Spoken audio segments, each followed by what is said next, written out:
China doesn't have socialized medicine. Are they really the people's billionaires? I think the healthcare industry is probably one of the worst consequences, or not consequences, like, but one of the areas that need the most improvement. They do have socialized medicine, by the way. You're wrong about that.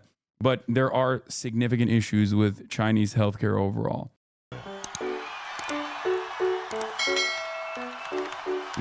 Okay. What about China? That's funny. Yeah.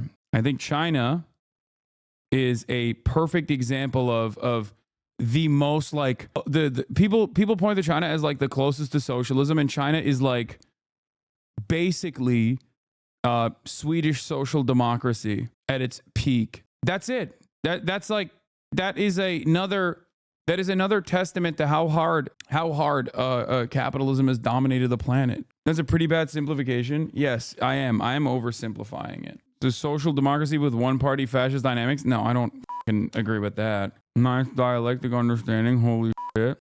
No, the capitalist contradictions need to be resolved at some point. Sock them bourgeois reforms aren't the fucking end-all be-all. Wait, so you're mad that I'm saying that China is like representative of like Swedish social democracy at its peak, okay? But then you're simultaneously also saying that sock them bourgeois reforms aren't the end all be all, which is ironic because that's precisely what I'm presenting here. So you agree with me on this point, but then when I say that for China, you get mad. How is not one party authoritarian regime? Holy moly. Guys, we live in a fucking uniparty. Wake the fuck up. Wake up, okay? When it comes to the broadest scopes, when it comes to the broadest strokes, rather, America is uniparty. On American foreign policy, we're uniparty. On neoliberalism, we're uniparty. What the fuck are you talking about? Wake up. The wedge issues are what make you feel like there is some semblance of a democratic choice. And even in that process, you hear one party actively yell at their voter base to vote for them without making any sort of concessions whatsoever to the demands that they have. Okay? Every matter of state is still authoritarian inherently. That's the function of the state to begin with. And one party, multi-party, or a duopoly still ends up under a capitalist organization of the economy churning out the same exact results. People understand it when I say neoliberalism won, okay? America won the Cold War and it's suffering from its own successes.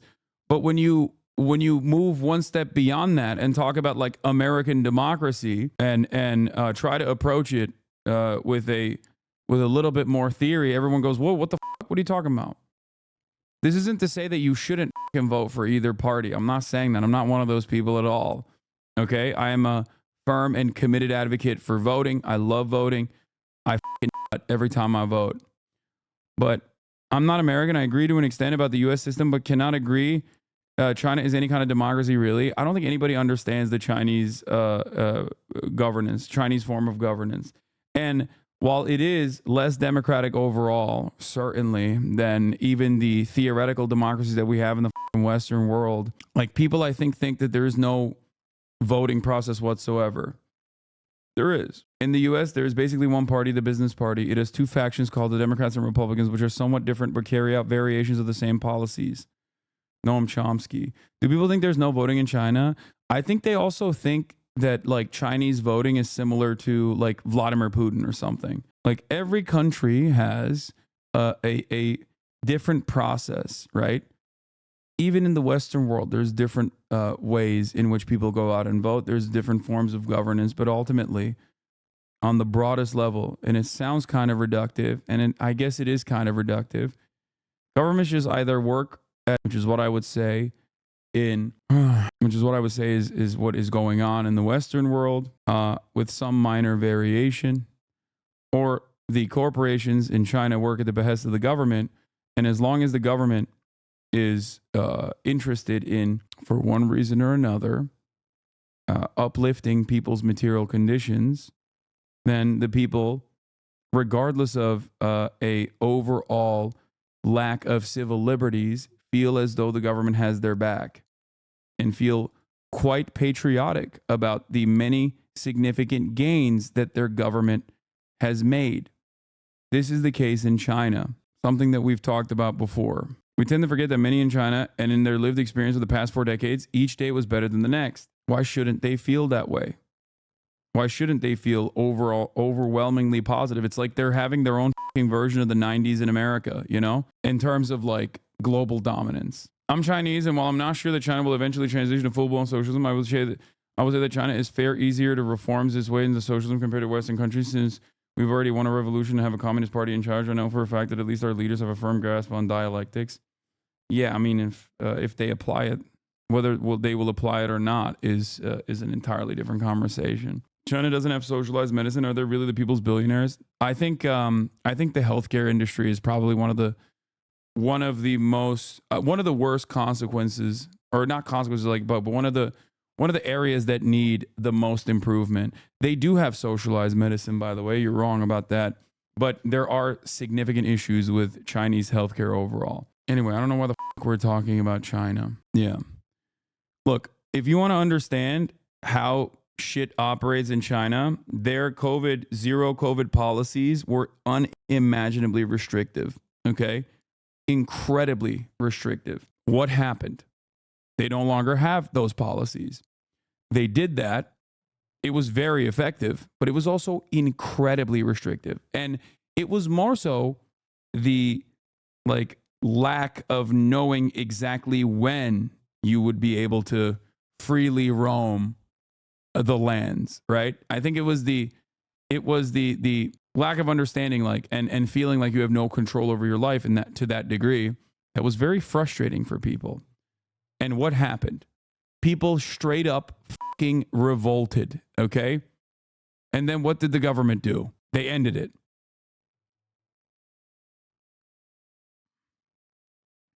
In China, you can't change the party, but you can change the policies. In America, you can change the parties, but you can't change the policy. This is what Eric Lee said. But at the moment, the Chinese, the party state, has proven an extraordinary ability to change. I mean, I make the joke. That is largely blown out of proportion. No, it wasn't, dude. Come on. Yes, at the time, their policies were incredibly restrictive, but it was done at the behest of the people, for sure. But it was far too restrictive. Like, not knowing how long you're gonna be stuck in your home, even if they're giving you food, right? Still doesn't change the reality that you're not allowed to leave your house. Like, that sucks. Okay. And the people genuinely had enough. Within the Western media, the riots in response to China's action were blown out of proportion. The reason why I know that the riots in response to China's actions were not necessarily all that blown out of proportion is because the Chinese government responded and they lowered the restrictions. That's it. And as soon as they did, they got hit with a shit ton of COVID. And then the media did fucking victory laps about how so many Chinese people were dying to COVID. They're like, oh, these idiots, they've lowered the restrictions and look how many people are dying. It was insane to watch. It was insane to unfold. Now, the point is, you're not wrong about that. There was a response by the government. I'm just critical of the way that the Western media covered it. Yeah, there is no real way. That's actually not true. The Chinese government announced living in quarantine before the protest started. Chinese healthcare is much better these days. My parents get monthly stipends on top of their healthcare, which is completely free to spend on health-related products. Even fruits count. They work for the state, though, not private companies. Yeah, this guy.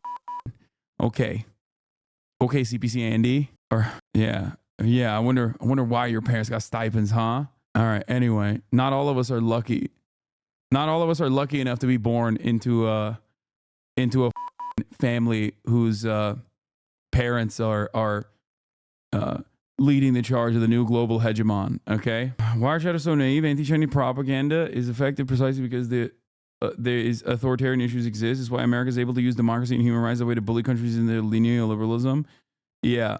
I think what's ironic about that is that there's two sides of that same coin. You can have authoritarian policies that are implemented at the behest of, preserving the overall public safety. At the end of the day, it is quite authoritarian to be like, yeah, sorry, we're just going to have nationalized healthcare. If you're an executive at a healthcare industry, yeah, you might lose your job. You might have to take a pay cut, right? But ultimately, it's for the betterment of America's future, right? That's authoritarian. Americans will not respond positively to that sort of shit at all. Okay. But if you don't do that, authoritarianism will still happen to you. It will just happen when material conditions worsen to such a degree that people will inevitably go for the fascist option. And that is where we're at in the United States of America. If given the opportunity between authoritarian fascism or authoritarian socialism, I would prefer the authoritarian socialism option. If those are the only two options, that's it. I'd rather have the state enforce policies of even development, improving literacy, okay, and offering everybody healthcare than have the state basically melt half the fucking population. If those are at the two extremes, and I'm not saying that that's the perfect solution at all, make no mistake, okay? HasanAbi, anarchist confirmed, clipped tanky. Okay, but that's really funny because like this, I think what I just said is like inherently the opposite of anarchism. I'm glad you don't clown on anarchists quite often like some band streamers constantly do. I mean, I do. Chinese Central Committee department heads usually only stay for 1 to 3 years. They are restrictive to protect their project for countering brain rot, but their democracy is more felt or realized by its citizens. We have Pelosi calling the shots of the past 70 years, delivering empty promises to people and richest donors. You've been really good on chilling on anarchism lately. Yeah, because, you know, you're going to need fucking mutual aid and community organizing. And it's those crusty ass, no shower having ass that are always doing that. So the dynamic is simple. You either have a dictatorship of the bourgeoisie, which is what we have, or a dictatorship of the proletariat. And if that is the dynamic, if you want, you either have the tyranny of the minority or the tyranny of the majority. Americans have decided that tyranny of majority, which is also known as democracy, okay, is a bad concept. And they have deluded themselves into believing that it is a bad concept. That's what's crazy.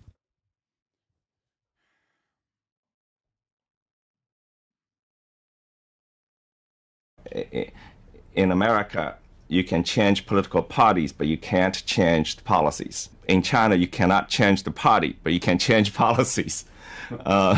So wait, what? It's the healthcare is nowhere as good as you think. I never said it was good. I literally said it's the weakest aspect of Chinese governance is its healthcare. That and its mistreatment. I think there's a lot of issues.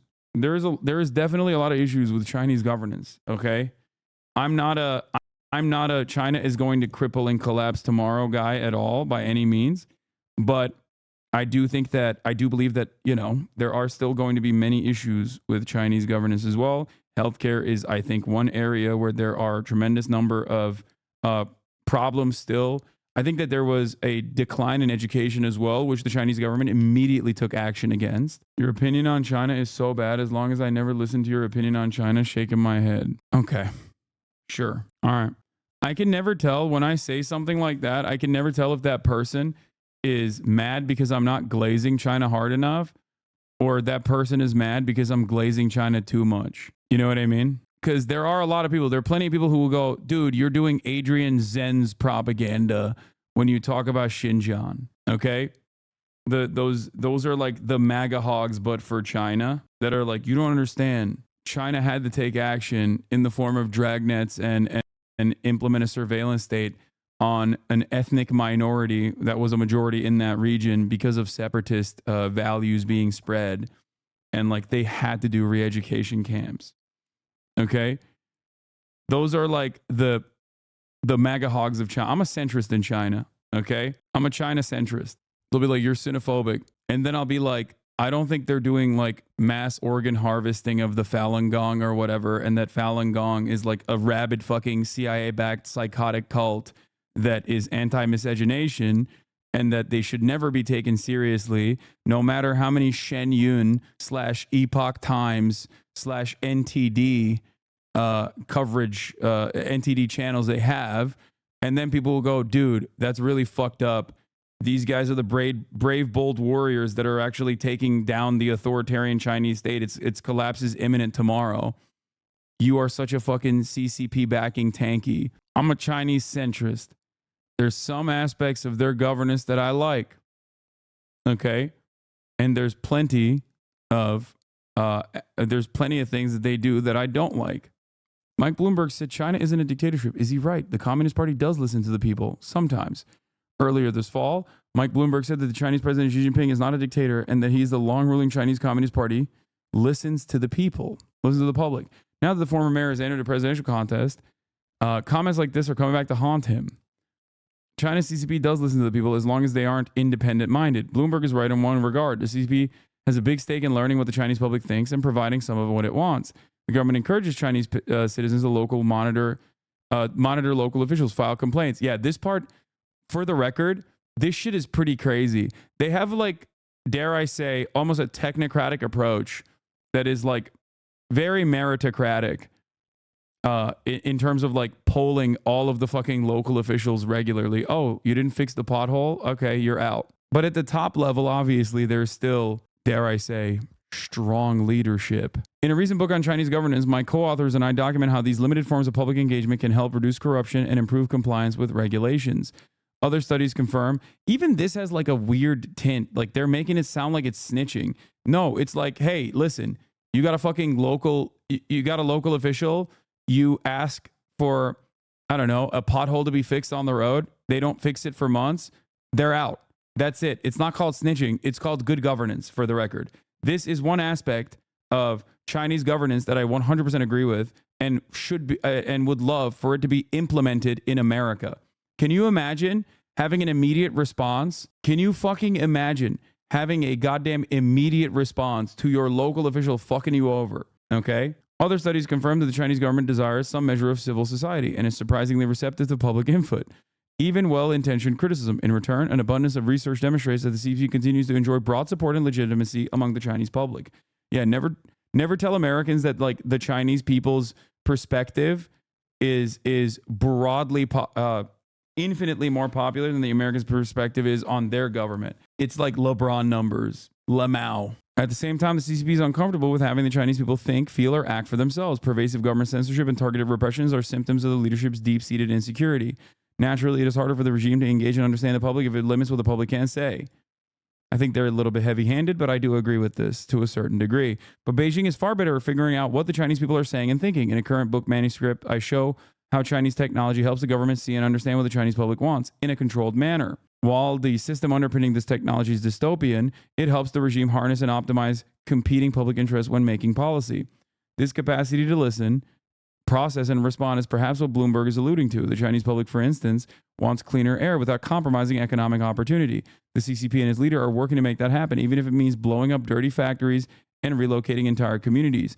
Xi Jinping and the CCP are delivering a paternalistic version of soft authoritarianism, whereby collective well-being is more important than individual liberties and national development is more important than political rights. Here's what Bloomberg gets things wrong. Yes, Xi Jinping is a dictator. The CCP is generally popular. The governing system is often effective. And Xi Jinping does, as Bloomberg points out, have constituents. But a popular dictatorship is still a dictatorship, even political science. My point is, we also have a similar structure. We have just duped ourselves into thinking that we do not have an authoritarian government. You know, that's why I used to do this meme where I would like talk about America as though I was a member of the Western political class that is writing an op-ed on China. If you were to use the same exact language applied to China, but with when you're covering the United States of America, you would recognize that 9 unelected people have the capacity to lie to the public in the process of their appointment and then turn around and overturn the democratic wishes of a population and take away their civil liberties, okay, for half the population without even getting too much of a political punishment for it overall. That is what happened in America in these past 4 years. Do you consider that to be democratic governance? I don't.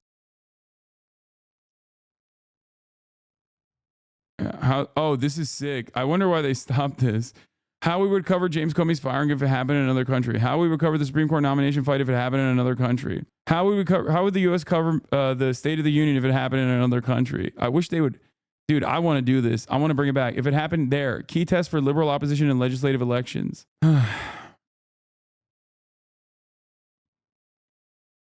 Like, I don't want to dive too deep into Orientalism and how many people are misguided and don't understand that the same principles that exist in the Western world are oftentimes looked at as a barbaric practice everywhere else. In Russia, you have, or in the USSR, you had gulags, right? You had work camps and gulags. In America, we house 25% of the entire globe's prisoner population, and slavery is literally constitutionally protected as a mechanism of punishment. What the fuck do you think an American prison camp is? Some of them, like Angola, Louisiana State Penitentiary, is directly built on top of a plantation and is referred to by the same name as the plantation. In Pakistan, they accept bribes. That is disgusting and gross. A barbaric practice of bribery exists in both Pakistan and India as well. Here in the United States of America, we have codified and legislated our bribery structure in the form of corporate lobbying. You understand? That is the difference. We delude ourselves into thinking that these structures are very different. It's buttoned up. It's more civil. Okay. The way you would cover it in the way you would cover shit that we do here, if they were done in China, I can't wait for that to be to be clipped out of context. I fucking hate the internet, man. It's fine. In the United States, let's just say it's not the USA. Let's say it's a different country. In this different country, you can have the richest person on the planet who is not even originally from the country, okay, come into the country as an undocumented migrant, okay, slowly but surely work his way up the ranks of lucking into being in the right place at the right time, okay, and generating an endless amount of wealth by consistently overpromising and under-delivering. But given the way that the stock market works, people still have this firm commitment to him. That person can be under investigation by every orifice of the federal government. Every regulatory investigation, every regulatory agency has launched an investigation to a number of different companies that this massively powerful billionaire owns, okay? And that person can openly say, I am going to give another person that is also a billionaire and corrupt in his own right, $50 million, $100 million, and I'm going to help him win the election so that now I control those federal regulatory agencies, okay? For the tiny, minuscule price of $120 million, I now control every single federal regulatory agency that has, throughout time, targeted, investigated, and punished each of my companies that I own. That's real. That happened. Okay? That's Elon Musk. That is straightforwardly what is going on right now. It's stuff that you read in the history books about oil barons and railroad barons completely controlling the American government. Okay? And it's happening in front of your eyes right now. And yet you turn around and you go, that's different though. How is this different in China? Great question. In China, the government controls the corporations. So you have to be a party member for the most part to be able to even rise through the ranks. Okay. But if you step out of turn and maybe even sometimes criticize the government for good reason or for bad, you get punished. That's it. Can you imagine if America punished? China executes former asset management chief for corruption. Can you, and they fucking execute their own party members too. Like they will, I mean, I'm not in favor of capital punishment, but I do need you to understand, like, imagine a different world where the government says, oh, you've poisoned baby formula and you've killed people, or you've poisoned the water supply of protected lands. Yeah, sorry. Not only are you going to jail, but so are the corrupt government officials that turned a blind eye to it. In America, the government works at the behest of corporations and corporate interest. In China, the corporations work at the behest of government. In the United States of America, we value and reward our omega wealthy for engaging in corrupt practice. We sometimes elect them as president twice. Doesn't matter if you have 6 bankruptcies under your name. If you're a corrupt real estate developer, billionaire asshole, we will elect you on a fascist ticket twice into the highest office. No accountability whatsoever. We reward it. In China, if you do shit like that, you'll, I was born in a communist country with a wildly popular leader party that was classified as a dictator. However, he was internationally respected. So I do agree dictatorship is generally bad, but not always that bad. When you do right by people, people trust in you. That part of the equation is simple. By the way, the country is Yugoslavia and the leader was Tito. Listen, brother, don't get me fucking started. You don't know how good Tito was. You don't know how good Tim Duncan was. Oh my God, you don't know how good Tito was. IMF loan communism. Okay. How the fuck did we get here, man? God damn. All right, let's look at the murder for hire scheme against Donald Trump. Truly the Teflon Don of our times. All right.